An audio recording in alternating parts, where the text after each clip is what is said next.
Pernah gak kamu ngerasa sebenarnya kamu pengen banget lebih produktif? Mungkin belakangan ini kamu mulai menonton video yang bisa memotivasi kamu untuk memulai, mendengarkan musik yang bisa membangkitkan semangat kamu. Bahkan kamu beli beberapa buku untuk kamu baca. Tapi entah kenapa rasanya itu berat banget untuk memulai. Rasa cemas yang gak tahu datangnya dari mana, yang diam-diam membisikkan kalau pekerjaan ini nanti aja deh gitu dikerjainnya. Sampai pada akhirnya kamu terjebak berjam-jam hanya untuk scrolling TikTok atau media sosial lainnya. Nah, kalau kamu sering merasa seperti ini, saya cuma mau bilang satu hal, kalau kamu gak sendirian teman-teman. Karena saya juga sering melakukan atau merasakan hal yang sama. Dan yang lebih penting lagi, kamu bukanlah orang yang malas. Hanya saja mungkin selama ini kamu belum tahu bagaimana bekerja sama dengan otakmu sendiri supaya kamu bisa lebih produktif tanpa merasa tertekan. Video ini hadir bukan untuk menceramahi apalagi mengkritik kamu. Saya justru ingin mengajak kamu memahami kenapa ini bisa terjadi dan bagaimana caranya supaya kita bisa melangkah maju walaupun secara perlahan. Banyak orang di luar sana bilang kalau menunda itu adalah penyakit mental atau kurang disiplin. Ya walaupun gak sepenuhnya salah sih, tapi kalau kita lihat lebih dalam lagi, menunda itu adalah cara otak kita melindungi kita dari rasa stres.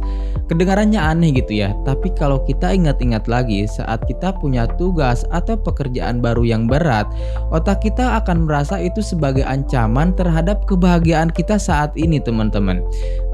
Otak kita itu sayang banget tahu sama kita, dia gak mau kita merasa stres yang pada akhirnya dia menawarkan obat penenang berupa hiburan singkat seperti video pendek, scrolling, atau yang lainnya yang bisa bikin fokus kamu buyar. Jadi menunda itu adalah mekanisme pertahanan diri dari rasa cemas. Kita cuma pengen merasa aman walaupun sebentar gitu. Tapi sayangnya efek samping dari obat ini bisa bikin kita makin cemas di kemudian hari teman-teman. Terkadang kita terlalu peduli sama hasilnya. Kamu pengen hasil yang terbaik, bikin orang tua atau atasan kamu bangga.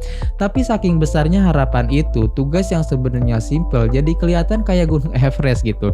Seringkali ini ya kita terlalu keras sama diri kita sendiri. Kamu punya standar yang tinggi banget sampai-sampai kamu takut kalau mulai sekarang hasilnya gak seindah yang kamu bayangkan. Jadi saat kamu menunda bisa jadi karena kamu punya hati yang sangat berdedikasi, cuma kamu bingung bagaimana cara memulai tanpa rasa takut salah. Sekarang coba deh bayangkan saat kita ingin memulai berolahraga karena ingin hidup lebih sehat. Seringkali nih ya, apa yang bikin kita gak jadi untuk memulai bukan karena kita gak punya waktu gitu. Atau dalam satu hari ada 24 jam, pastilah ada sekiranya 10-15 menit untuk menyempatkan berolahraga. Tapi karena pikiran kita sudah lari ke hal yang bikin kita merepotkan atau melelahkan, kita jadi malas gitu untuk memulainya. Di pikiran kita olahraga itu berarti harus berkeringetan berjam-jam, besok paginya bikin badan pegel-pegel dan harus konsisten setiap hari selama berbulan-bulan.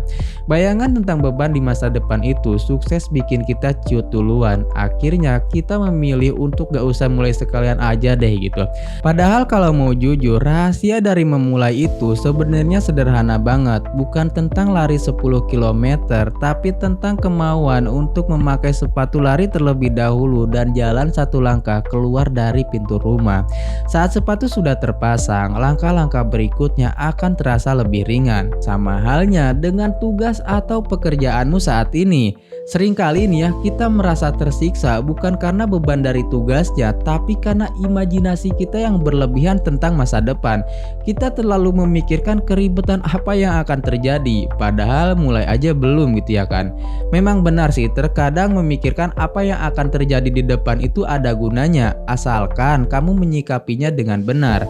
Gunakan rasa takutmu akan kegagalan bukan untuk mengeluh, tapi sebagai pengingat untuk mempersiapkan diri dengan sebaik mungkin.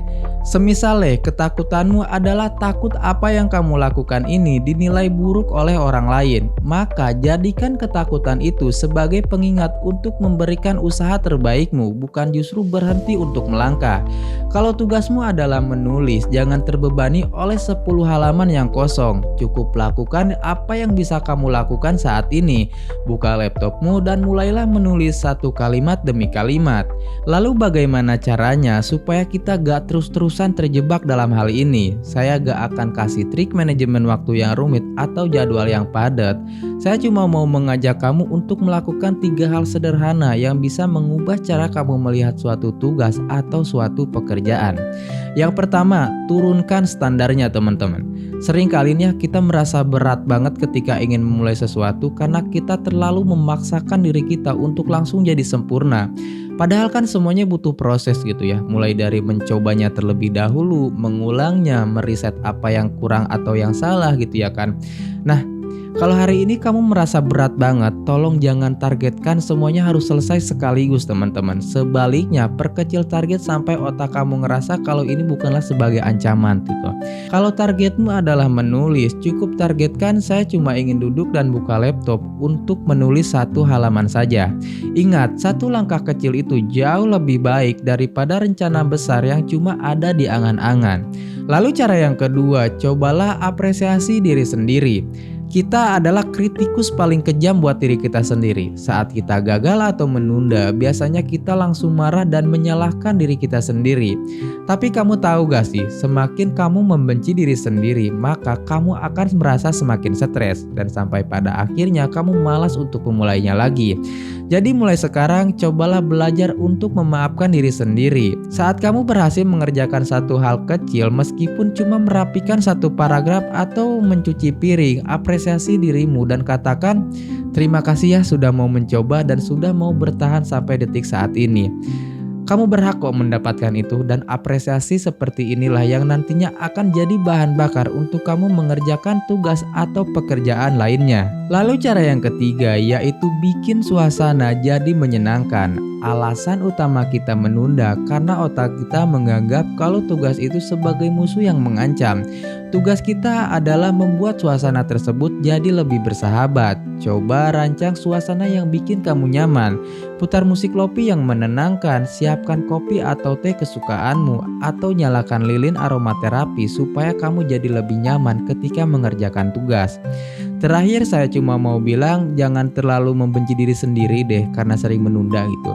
Besok adalah hari baru, hari ini gak selalu mendefinisikan siapa kamu selamanya, jadi mari kita belajar bareng-bareng ya.